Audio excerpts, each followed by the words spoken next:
Venomous snakes can be dangerous. Of course, they're venomous. But what if I told you there's actually 5 venomous snakes that make excellent pets? Because there are. And today, I'm going to tell you all about them. My name's Adam, this is Diamond, you're watching Wickens of Reptiles. Stick around.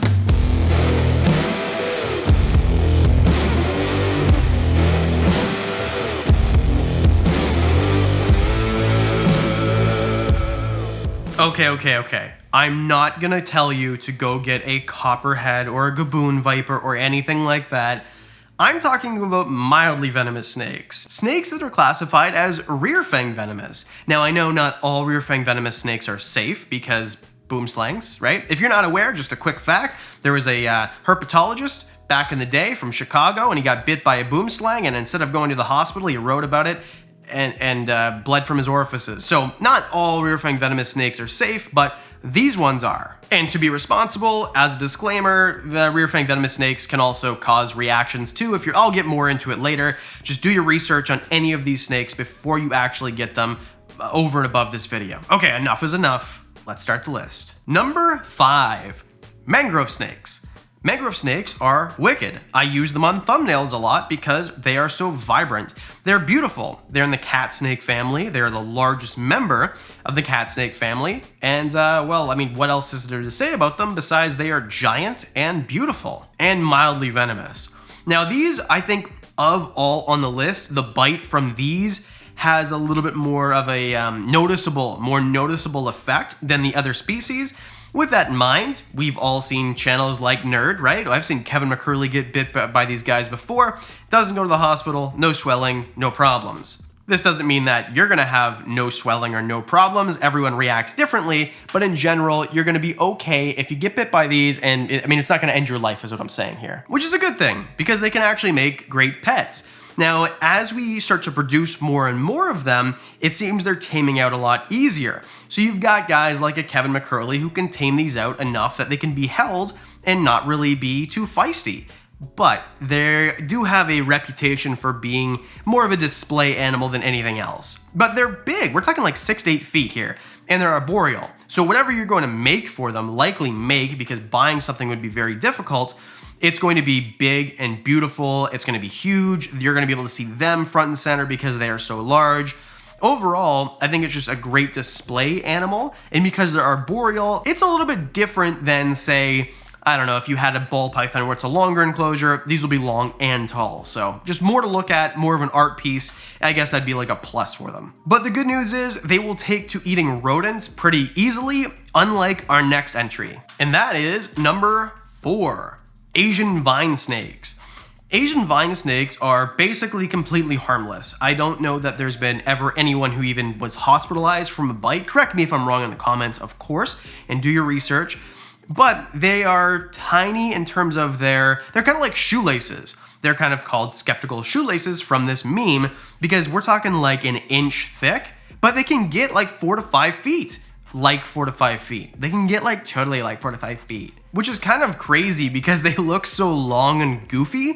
They are arboreal also, so you'll need a pretty large enclosure. A lot of the people that I know who actually have them in captivity, they will keep them in something like a 36 by 36 by 18 deep, which turns out to be pretty great for them. The issue is going to be the diet. They're beautiful to look at. They sway kind of like they're in the wind. They stick their tongue out and keep it there. They just do so many crazy things that are fun to watch. But they're not the most handleable, and feeding them is a challenge. This is the reason why a lot of people will breed things like house geckos, because they're difficult to get under rodents. If you're new to snakes, in captivity, we mostly feed rats and mice. And that's because they're easily bred. It's easy to keep them safe, like parasite free. And it's just kind of like a staple. It's really great as a diet, nutritionally. But Asian vine snakes most of the time will want things like lizards and sometimes amphibians. So this might be a challenge for you. Now, if you can breed your own house geckos or you've got a good supply of them, this doesn't really apply to you. Don't jump again. If you guys watched last week, I'm filming this like right after it, and Diamond is just jumping all over the place. Come on, buddy, come here. And they're big. Whee! I think you might see his reflection in the glass, and like, who wouldn't want to jump on that? He's so handsome, you know? But other than that, if you want a display snake that you don't really want to handle anyway, and you have a food source, then you're a-okay. They're just an awesome snake, and they are beautiful as well. So if you want a display snake, but you don't want something as big as a mangrove, maybe a vine snake would be better for you. And again, obviously, they're rear fanged venomous, so, I mean, watch out. I think you'll be fine if you get bit, but like, getting bit by snakes sucks, so don't do that. And if you want to know how not to get bit by snakes, I made a whole video about it right here. So, all right, we'll just move on with the list here. Number 3, a cobra. No, a false water cobra, actually. The name false water cobra has the word false in it, and that's because it's not a real cobra. Stop trying to jump. They're not even from the same part of the world. These guys are from South America, where most cobras are gonna be from the old world. So the reason that they're called that is they hood up, similarly to other snakes, which we'll get to on the list, obviously, if you know what rear fanged venomous snakes are coming. So that's basically why. Now they love water, so a lot of people who keep them in larger enclosures will give them a large water feature. That is the difficult part about keeping false water cobras, is just that they get pretty big. We're talking like 6+ feet a lot of the time. And because they're not the heaviest bodied snake, you don't really need these massive enclosures. But still, I recommend a bigger enclosure and something that has a water feature, or at least a bucket of water, a receptacle of water big enough for them to get inside of. Now, the good thing is they eat really well. Most of the time, you'll have no problem getting them onto rodents. They'll probably be eating rats because of their size, which is, you know, pretty easy to manage. Most people feed rats to everything. These guys eat rats really well. But something a lot of rear fanged venomous snakes don't do is constrict their prey, like something like a corn snake, ball python, boa, whatever the most common snakes are.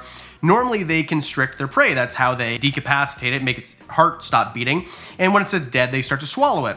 But with a rear fanged venomous snake, they don't do this. Whee!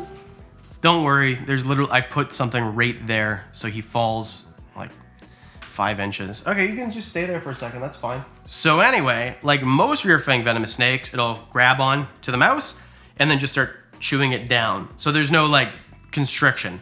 They just kind of, how you doing there, bud? You're almost dead? Good, because you're halfway down my gullet. I imagine that's what they're thinking. I don't know why they would talk like that, though. And they come in different morphs. They're not super difficult to find, and they're not super expensive either. Anyway, big snake, oftentimes very handleable. I know everyone always says, well, what about Tyler Nolan's? It's crazy. Well, not all of them are like that. I was at Snake Discovery with my own 2 feet, hands and eyes, and I was holding a false water cobra with no problem. So they're definitely tameable for sure, and they're big enough where it's really fun and enjoyable to tame them down and handle them. Okay, number 2, let's go a little bit smaller here and more common, garter snakes. Now, we talked about garter snakes last week in the poisonous category because there's a certain species that is common in Oregon and they eat a certain newt, which makes them poisonous. Anyway, what I'm trying to say here is they're rear fanged venomous, which is why they're on the list. Now, it's very mild. I don't think any humans that I have ever heard of have ever had many issues with them. They're going to eat things in the wild, most of them. There's many species, by the way. So when I say they, I mean just in a generalization of the most common ones. Checkered, red-sided, eastern, things like that, Lake Chapella, whatever.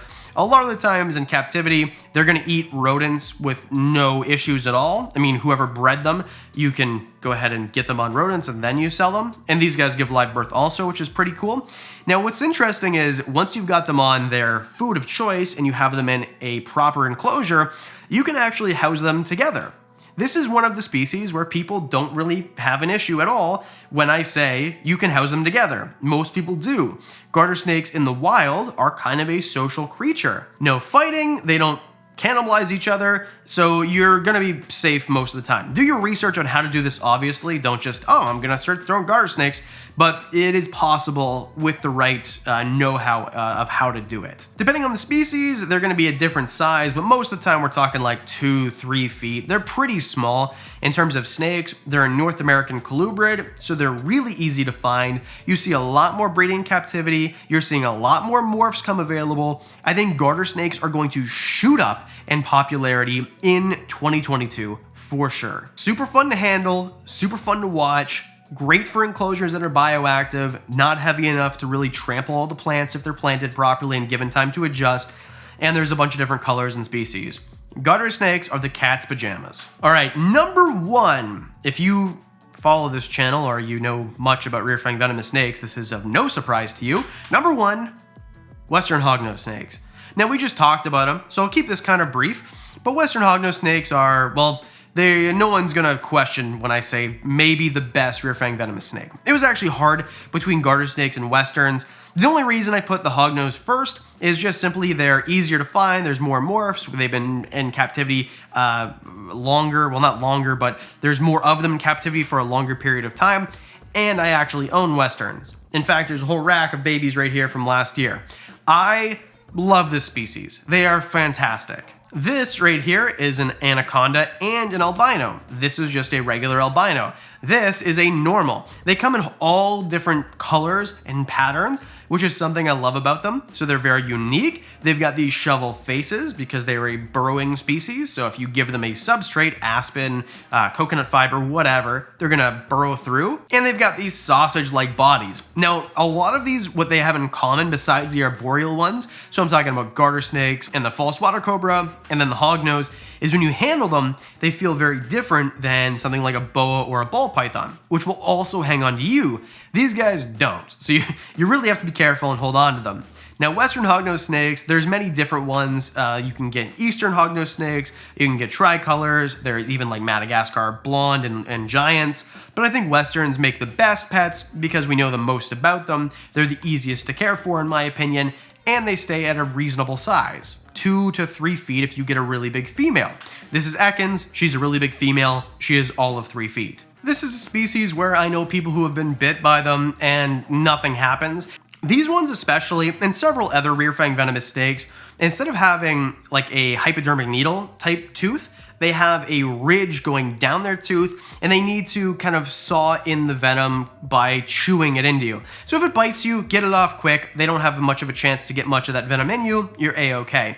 If it stays on longer, you have more of a chance of having a worse reaction, and this can be something as simple as nothing happening to you, a little bit of swelling, a little bit of itching, a little bit of redness, all the way to blistering. It depends. For the same reason that if I get stung by a bee, nothing happens. I put something cold on it and forget it ever happened. If my mother gets stung by a bee, the barbecue's over and we go to the hospital because she's allergic. This is the same sort of thing with rear fanged venomous snakes. Some people will react differently than other people. With that said, I think they are one of the best starter snakes because they're simple to care for, they eat really well once they're on food, they're fun to watch eat, they're fun to breed. I breed them, I got no eggs this year. Well, actually, like really sad story time before we wrap this up. I thought I was getting no eggs, so I kept pairing the female, and then Wickens, who lays for me every year. I found yesterday 2 slugs in her enclosure, and she had a very full stomach. So I did get hognose babies this year, but Wickens ate all of them before I got to them. So anyway, that was a bummer. Why did we end like that? Please hit subscribe.